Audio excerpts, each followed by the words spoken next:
Bienvenue dans l'univers Lorcana où chaque vidéo répondra à toutes vos questions sur les rulings de ce jeu. Petit disclaimer pour vous informer que les règles et les informations que je vous donne peuvent être amenées à évoluer avec le temps. Dans ce cas, des mises à jour seront apportées. Sur ce, c'est parti pour cet instant rolling numéro 6.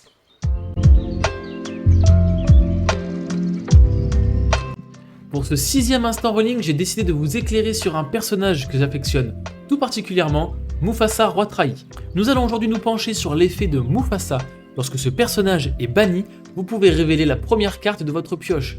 S'il s'agit d'un personnage, vous pouvez le jouer gratuitement, il entre en jeu épuisé, sinon remettez-la sur le dessus de votre pioche. Déjà, il y a plusieurs éléments à prendre en compte. L'effet de révéler est un effet optionnel, donc vous n'êtes pas obligé de le faire lorsque Mufasa est banni. De même, vous pouvez tout à fait révéler votre carte, et même si c'est un personnage, vous pouvez ne pas le jouer si vous le souhaitez. Et évidemment, si la carte révélée est un objet ou une action, vous devez la remettre au-dessus de votre pioche, face cachée. Cet effet de Mufasa ne pourra pas s'activer s'il remonte en main avec les effets des mimes par exemple, ni s'il remonte dans le deck avec l'effet de Yzma, ou encore, il ne pourra pas s'activer s'il est envoyé en encre avec l'effet de Hades. Maintenant, nous allons passer aux petites subtilités. Si vous contrôlez Stitch Rockstar et que Mufasa est banni, alors son effet va se déclencher. Si vous révélez un personnage qui coûte 2 ou moins, ce personnage va rentrer en jeu incliné et vous ne pourrez pas utiliser ce personnage pour piocher avec Stitch.